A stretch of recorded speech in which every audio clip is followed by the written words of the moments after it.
솔직히 아니에요. 1만 일하고 있고 이상은 근데 이제 이틀 일하시고 그냥. 텍사스 파파. 네, 반갑습니다. 반갑습니다. 우선은 네네. 우리 그 기존 점주님들 그리고 앞으로 저희 브랜드를 창업하고자 하는 네네. 분들을 위해서 우리 점주님께서 저희 브랜드와 지금 거의 1년 가까이 되셨죠? 그렇죠. 1년 거의 넘었죠. 거의. 여기 점주님께서는 지금은 동춘점을 지금은 운영하고 동춘점. 계시는데 맨 처음에는 동춘이 아니라 광주 9월점으로 먼저 시작을 하신 분입니다. 자, 스토리 한번. 작년 2월에 어떻게 보면 이제 광주 9월에서 처음으로 시작을 했고, 근데 이제 이 텍사스 파파 크레페를 알게 된 시점은 1년 전부터 알게 되었었고요. 이제 그때부터 이제 유심히 보다가 이 아이템이 신박하기도 했고, 그리고 이제 제가 또 요식업에서 좀 오래 일을 했다 보니까 식자재 코스트 부분에서 제가 알아본 결과로는 많이 낮은 걸로 알고 있어서, 그래서 장사가 어느 정도 이제 안 되더라도 그래도 제 인건비 이상은 나오겠다 싶어서 이 아이템을 좀 고민하다가 고민 끝에 1년이 지나서 이제 선택을 하게 되었고, 광주에서 제가 처음으로 그렇게 오픈을 하게 되었습니다. 그러면은 네. 우리 점주님께서 원래 전공이 뭐였어요? 어떤 일을? 원래는 전공은 유통물류과였는데, 근데 이제 대학교는 잘 다녔지만은 맞지 않아서 그만뒀고요. 그래서 근데 이제 군대를 전역하고 23살, 4살 때 전역하고 이제 요식업에 좀 관심을 갖게 되어 장사라는 걸 꿈을 갖게 되고, 그때부터 이제 여러 요식업에서 일을 많이 했죠. 횟집, 뭐 돈가스집, 뭐 오리고기집, 뭐 다양하게 다 했던 것 같아요. 또 여러 가지 많이 일을 했었고. 저희 텍사스 파파 하기 전에가 제 기억으로는 족발집에서 점장님으로. 네, 백화점에서 이제 족발집에서 이제 1년 정도 점장급으로 일을 했었고, 일하면서 이제 계속 유심히 이제 크레페집을 보았죠. 그러면 이제 족발뿐만 아니라 다른 요식업에서 일을 하면서 네. 많은 것들을 좀 보고 느끼셨을 거잖아요. 아, 그렇죠. 특히 노동 강도, 그리고 식자재 코스트, 로스율 뭐 여러 가지가 있을 텐데 네. 크레페 이전에 다른 업종을 했었을 때 좀 어떤 거를 좀 보고 느끼셨을까요?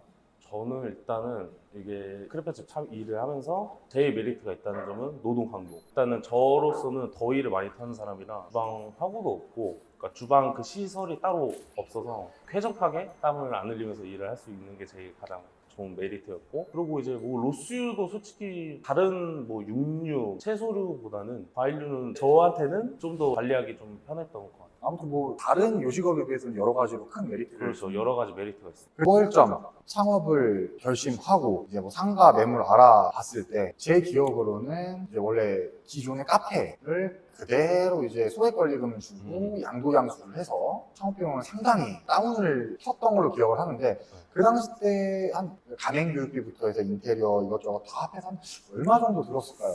그때 당시 때 한 3천만 원 초반 정도 들었던 것 같아요. 그게 보증금이 합한 금액이 다 포함해서. 보증금이 얼마였죠? 보증금이 1,000만 원이었어요. 잠깐만, 보증금이 1,000만 원이면 보증금 제외하면은 2천만 원 조금 더 드는 건데 엄청 안 들었어요. 그래요. 이게 그렇죠. 제 기억으로는 그 주월 텍사스 파파 크레페 주월점 이전에 그냥 동네 카페였었는데 그 네, 맞아요. 카페가 이제 그 전에 이제 사장님 네. 말로는 인테리어랑 집비 이런 거 저런 거 비용이 한 그렇죠. 한 7, 8천 정도 들었었던 그 정말 새 집기부터 맞아요. 인테리어 다 된 거를 머신기도 새 거였어요. 그때 얼마에 인수하셨어요?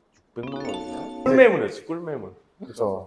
그리고 나서 이제 크레페 기계만 그렇죠. 구매를 해서 바로 오픈을 한 저 케이스잖아요. 인테리어 터치한 게 없었어요, 솔직히 말해서. 진짜 부분적으로만 했고. 페인트만 칠하고 네, 이제 맞아요. 간판만 바꿔서 바로 맞아요.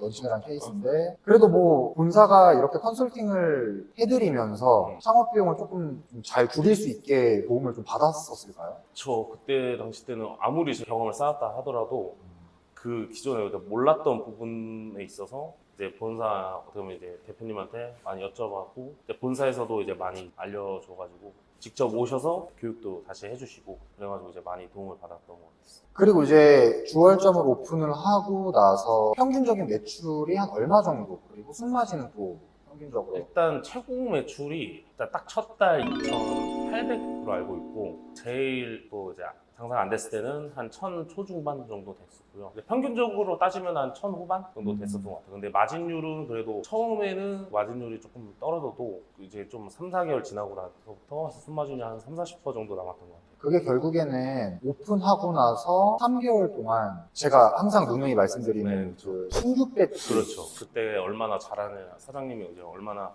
잘하느냐, 네, 마케팅을 어떻게 하시냐에 따라서 그 3개월이 지나고 나서 이제 달라지죠. 그러면 이제 실상 오픈하고 나서 4개월 차부터는 순마진이 정말 많이 나오는 40%까지 그렇죠. 나왔었네요. 맞습니다. 거기가 월세가 얼마였죠? 월세가 거기가 한 40만 원이었어요. 월세 40만 원.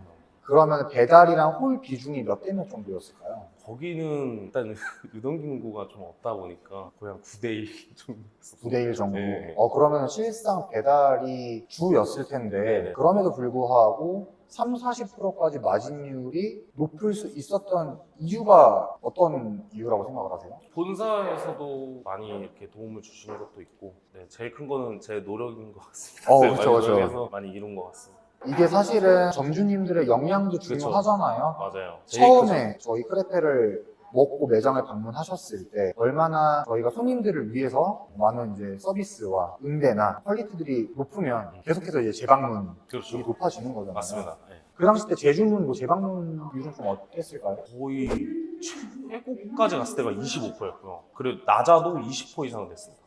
재정률. 그러면 다른 요식업에 비해 상당히 높은 그렇죠. 수치 아닌가요? 그렇죠. 제가 알기로는 보통 높아봤자 5%, 10%, 그렇죠. 15%인데 맞아요. 주월점 20, 25%까지도 재주문 나왔어요. 네. 그래, 그러면은 이제 평균적으로 주월점의 매출은 1,000 후반 정도. 정도고 네. 순마진이 3, 40%. 그렇죠. 와, 그럼 어마무시한데. 달라라죠. 그리고 나서 2호점을 또 오픈을 하셨었잖아요. 그렇습니다. 네. 그게 어느 시점이었죠? 작년 8월. 네. 정확히 작년 8월에 오픈했고, 본가가 이제 인천이다 보니까 인천, 광주 왔다 갔다 하면서 같이 운영할 수 없기에 그래서 이제 그 광주 주월점을 저희 친척분한테 이제 양파고 이제 인천으로 다시 올라가서 인천에만 지금 계속 집중하면서 운영을 하고 있습니다. 실상 주월점, 동춘점 두 점포를 동시다발적으로 그렇죠. 어떻게 보면 같이 운영하던 시기가 있었죠. 한 2, 3개월 정도. 2, 3개월 정도. 근데 이게 참 현실적으로 어려웠었죠. 매장이 근처도 아니고. 그죠. 큰 도전이었어요. 인천과 매주 광주로. 왔다 갔다 했었으니까. 그때 또 이제 자차도 없었을 때고. 그때는. 우리 그 직원 알바 관리 그렇죠. 어땠었나요? 많이 힘들었죠. 네. 많이 힘들었죠. 제일 스트레스 받는 게 이제 사람 관리. 제가 아무리 요식업에서 일을 많이 했다 하더라도 그게 이제 컨트롤이 이제 안 되더라고요. 그 사람들의 이제 마음을 알고 있다고 생각했는데도 안 되더라고요, 컨트롤. 하긴 이게 요식업이라는 특히 이제 우리나라 요식업 특성상 이제 직원분과 알바생분이 교체 주기가 다른 어떤 직종군에 비해서 상당히 짧다고 저는 생각을 해요. 맞아요. 그렇다 보니까 참 이게 다점포가 실상 이론적으로는 가능하나 그렇죠. 이거는 사실 사장님들마다 역량 차이인 것 같긴 하지만 음. 인복도 되게 중요한 것 같아요. 맞아요. 제일 중요하죠. 인복도 중요하고 그래요. 그럼 이제 동춘점에 대해서 한번 얘기를 해봅시다. 동춘점 어떠십니까? 동춘점을 일단 어떻게 보면 이제 주월점을 배달 전문점으로 이제 시작을 하고 이제 한 5, 6개월 지나고서부터 홀이 있는 매장으로 이제 점차 저희가 생겼잖아요. 그래서 저도 그걸 한번 도전을 해보고 싶어서 동춘점은 홀이 있는 매장으로 한번 이제 오픈을 했고요. 진짜 네, 홀이 있어야 된다고 저는 생각을 합니다.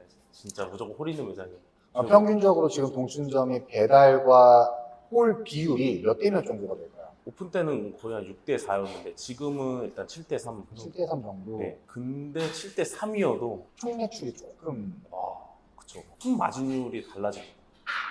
많이 달라집니다. 진짜 홀에서 10,000원 파는 거랑 배달로 20,000원 파는 거랑 마진율이 똑같아요. 근데 이게 또 동춘점의 경우에는 얼마 정도 쓰셨죠? 충전도 조금 더 들긴 했는데 근데 여기는 이제 보증금이 3,000만 원이라 그래도 한 5천? 그래도 다 해서 5, 6천? 5, 6천 사이 정도? 보증까지 포함해서 네. 5천이면 실상 3천. 근데 거기도 운이 좋게 인테리어가 거의 저희 텍사스 파파 크레페처럼 파란색, 흰색 그렇게 조금 돼 있었어가지고 조금 많이 건들 게 없어요. 이런 정말 소위 꿀 매물들이 가끔 가다 있습니다. 그런 거를 빠르게 겟하신 분들은 정말 인테리어 투자 크게 없이 네. 소액 관리로 딱 잡아가지고 그렇죠. 바로 부분 리모델링만 해서 오픈을 할 수가 있었잖아요. 맞습니다. 정말 솔직히 주월점 동춘점은 운이 좀 좋았었던 좋았죠. 네. 케이스였다. 맞아요. 지금 평균 동춘점 월 매출이 얼마 정도 되죠? 일단은 잘 나왔을 때랑 조금 제일 잘 나왔을 때가 3,400이었고 안 나왔을 때가 2,500? 요 600? 그러면은 평균 한 2,000, 후반이죠. 지금 2,800, 900. 그렇죠, 그렇죠. 그리고 또 이제 워라벨 많이 나가셨다고 제가 들었습니다. 그렇죠. 네. 워라벨. 많이 나아졌죠. 근데 지금 운영을 어떻게 지금 하고 계시죠? 지금 제가 지금 이틀만 일하고 있고 오일은 이제 예전부터 이제 같이 일을 했었던 누님분께서 오일을 지금 담당하고 계십니다. 제가 듣기로는 화수, 목, 금, 토는 네. 이제 직원분이 일해주시고 아, 그렇죠. 일요일, 월요일 이틀만 이제 본인이 일해주시고 아, 네, 맞습니다. 그렇게 해서 이제 한 수익 솔직하게 네, 솔직하게 깎아. 이제 뭐 직원 월급 나가고 이제 네. 공과금 월세 나가면은 700 이상은 남는 거. 네, 그렇습니다. 임금이 나가고 700 이상은 네, 네. 충분히 남는다. 예. 근데 이제 이틀 일하시고 그냥 아, 그쵸. 예. 어떻게 보면 반오토 그 이상 그렇죠. 솔직히 그죠? 제가 일 안 해도 돼요. 근데 솔직히. 근데 이제 사장이 없으면은 그렇죠. 가게가 이제 개판이 되기 때문에 예. 이틀은 무조건 제가 나가고 나머지 날도 이제 바쁠 때 제가 자주 도와주러 가기도 하고 조금 가요 매일. 와 그러면 평균적으로 그래도 하루 매출이 거의 100만 원에 입박한다고 판단이 드는데 이게 상시 1인 체제가 가능한가요? 다른 요식업은 안 되죠. 네. 근데 요 텍사스 파버 크래프는 가능. 아 그러니까 이게 사실은 각 점주님들마다 조금 그 영향 차이가 좀 있고 아 그쵸. 시스템도 아 맞아 다르긴 맞아 한데 맞아. 동춘점의 노하우를 다른 저희 점주님들도 지금 이 영상 보고 계실 거거든요. 아 그렇죠. 좀 가르쳐 주시면 감사하겠습니다. 네, 근데 저희가 이제 금방 반죽도 금방 굽는 시간도 짧기도 네. 하고 이제 이게 숙달만 되면은 금방 하나는 거의 한 1분 30초? 2분이면 만들잖아요. 그러니까 제가 생각하기엔 좀 그래요. 이제 크레페라고 하면 다른 분들이 보시기에 아 이거 손이 좀 많이 가는 거 아닌가? 조리 시간 긴 거 아니야? 충분히 그렇게 생각하실 수 있죠. 아 그렇죠. 음식 자체는. 근데 저희는 반죽 컨셉 자체가 쫄깃하고 아, 그렇죠. 쫀득한 네. 컨셉이다 보니 네. 바삭한 크레페를 굽게 되면 조리 시간 두세 배가 걸려요. 그거 맞아요. 저희는 근데 시간이 생각보다 짧고 그렇죠. 반죽이 얇다 보니까 금방 또 익고 맞아요. 30초 내외? 30초 내외니까. 그런 어떤 장점이 좀 있는 것 같고 맞습니다. 그리고 9월점 맨 처음에 오픈하셨을 때는 아마 숙달되는데 맞아요. 시간이 좀 걸리셨죠? 사람들이 이 반죽 돌리는 게 그냥 눈만 봐도 쉬워 보이다고 생각을 하는데 어려워요. 그게 상황에 따라 이제 토핑이 많이 추가되면 반죽을 크게 할 때도 있어야 되고 이제 뭐 보통 크기로 할 때도 있는데 보통은 보통 크기로 하는데 어쨌든 이게 숙달이 빨리 돼야 이제 속도도 빨라지고 하니까 또 저희가 이제 본사가 여태까지 함축한 노하우를 속성으로 또 이제 교육을 그렇죠. 시켜준 것도 있고 맞아요. 그리고 또 사실은 한 2, 3주 정도 하면은 그래도 금방 익숙해지지 않나요? 금방 하죠. 처음이 조금 겁낼 뿐이고 그렇죠. 저도 겁났습니다. 처음이 조금 어색하지 저도 아무리 경험이 네. 있다 해도 한들 이제 사장이 되니까 그때 주얼점에서 많이 익숙해지면 금방 합니다. 하루에 혼자서 100만 원 충분히 감당 할수 가능합니다. 있어요. 근데 그런 건 있어요. 저희가 지금 신사점에 왔잖아요. 신사점 같은 경우에는 25평 카페 형태다 보니까 주방 동선도 그렇고 테이블 그렇죠. 서비스가 좀 있다 보니 그렇죠. 여기는 어쩔 수 없이 이제 2명 이상은 써야 되니까 네. 혼자서는 할 수 없죠. 근데 이제 동춘점 인테리어 네. 주방의 경우에는 그 즉시 만들어서 바로 그죠. 바로 이제 드릴 수가 있는. 배달 테이크아웃으로 네. 바로 매장이 막 그렇게 크지도 않아요. 한 10평? 11평 정도 되니까. 하긴 뭐 저희 수원 임계점은 4평, 성수점은 뭐 7평 그렇죠. 되니까 여러모로 결론만 말씀드리면은 상시 1인 체제 하루에 1매출 100만 원 충분히 가능하다. 아, 무조건 가능합니다. 네. 저희 텍사스 파파 크레페만 가능합니다. 너무 광고했나? 아 근데 솔직히 말씀드리면 맞습니다. 예. 이거 바삭한 컨셉은 회전 요리 자체가 아, 그렇죠. 거의 두세 배 걸리긴 해요. 그리고 또 이제 주얼 좀 지금 잘 되죠? 어때요 좀? 주얼점 지금 뭐 사촌형 뭐 연락 가끔씩 하는데 이제 인건비 이상은 무조건 가져간다고 하더라고. 달달하시더라고. 달달하시다고요? 네. 아 제가 그 주얼점 전주님한테 인터뷰 영상 좀 요청할 때 부끄러움이 좀 많으셔가지고 부끄러움이 좀 많습니다. 예. 그래서 그러셨구나. 나 몰랐네. 네, 동생분께서 대신 이제 네, 제가 직접 왔네. 말씀을 해주시는 점 양해 부탁드리고 제가 저번 달 그러니까 1월, 2월쯤 한번 제가 매장 방문한 적이 있을 거예요. 그때 아, 네네. 제가 말씀 듣기로는 그래도 매출이 1000 초중반 사이인데 뭐 5, 600을 가져간다 네. 라고 말씀을 들었어요. 네. 말이 안 되는. 이게 그러니까 결국에는 위례점이랑 비슷하게 플랫폼 수수료를 좀 낮출 수 있는 상권이다 보니 그런 마진이 또 나오는 그렇죠. 것 같습니다. 근데 이게 사실 상권마다 플랫폼 수수료의 편차는 좀 있어요. 맞아요. 결국에는 광고, 그러니까 상단 노출을 시키기 위해서 서울 중심권 같은 경우에는 그 디저트 매장들이 많다 보니까 광고료를 올려야지만이 상단 노출이 되고 주문으로 이어지잖아요. 네. 그러니까 서울 중심권은 총 매출은 높지만 배달 플랫폼 수수료도 똑같이 높아질 수밖에 없는 구조고, 지방권의 경우 그리고 뭐 또 경기도도 비슷한 것 같아요. 경쟁이 좀 덜 치열한 상권 같은 경우에는 플랫폼 수수료가 진짜 위례점처럼 아예 없거나 정말 적다 보니 뭐 배달만 하더라도 저희가 원가 코스트가 낮다 보니까 30% 이상의 마진이 나올 수 있다고 생각을 합니다. 아무튼 뭐 주얼도 동순도 다 괜찮다고 하니까 너무 이제 본사 대표로서 대신 감사할 따름이고, 아, 제가 그럼 이제 마지막으로 신규 창업자 분들에게 조금 하시고 싶은 말씀, 그리고 저희 기존 점주님들한테도 어떻게 보면 이제 우수 매장 나름 저희 브랜드의 선배로서 드릴 말씀 있으면은 한 말씀 좀 부탁드리겠습니다. 제 생각은 일단은 요식업 종류가 많지만은 제 경험으로서는 요 크레페가 진짜 마진율, 이제 노동 강도에 있어서 제일 메리트가 가장 크다고 생각하고요. 그리고 일단은 아까 말씀드렸다시피 1인 체제로 운영이 다 가능해요. 90%가 가능하니까 매장이 크지 않은 이상 무조건 가능하고, 창업 비용이 그만큼 또 이제 세지도 않잖아요. 자본이 막 엄청 많지도 않으셔도 돼요. 네, 어느 정도만 있으면 이제 작은 창업 비용으로 창업할 수도 있으니까 저는 적극적으로 추천을 드립니다. 예. 그리고 이번에는 좀 따끔한 충고도 좀 부탁드릴게요. 충고요? 네, 그러니까 아, 예. 뭐 저희 점주님들, 뭐 신규 이제 창업자분들뿐만 아니라 장사를 하는 사람의 자세, 그러니까 장사에 임하는 사람이라면 이런 좀 자세나 태도는 필요하다. 일단은 장사를 절대 쉽게 생각을 안 했으면 좋겠어요. 제가 노동 강도가 이제 낮다고 말하는 것들은 다른 요식업들에 비해서 노동 강도가 낮다는 거지 힘들다고 하는 건 아니에요, 절대. 그리고 일단은 위생관념도 좀 있으셔야 되고, 손님 응대도 그렇고 뭐 여러 가지 부분이 많은데 그 부분들이 가장 중요한 것 같고요. 그런 것도 한번 말씀해 주면 좋을 것 같아요. 그냥 같은 아이템, 같은 브랜드일지라도 이게 어떻게 보면 점주님들이 손님들한테 어떻게 해주느냐에 따라서 맞아요. 이제 제일 중요한 거는 이제 사장님의 역량이에요. 이게 아이템이 좋다 한들 일단 사장님이 처음에 오픈했을 때 마케팅이나 이제 어떻게 손님들한테 이제 응대를 하냐에 따라서 매출이 진짜 많이 달라질 수도 있어요. 뭐 영업 시간, 영업 영업시간 준수율도 그렇고, 영업 날짜 뭐 이런 거. 진짜 본사 지침대로 이제 반죽이나 이제 뭐 생크림 만드는 뭐 레시피 뭐 그런 것도 이제 지켜주셔야 되고, 제 생각은 똑같은 퀄리티로 만들어야 이제 손님들도 이제 그 맛을 알고 또 오시니까 그 정도.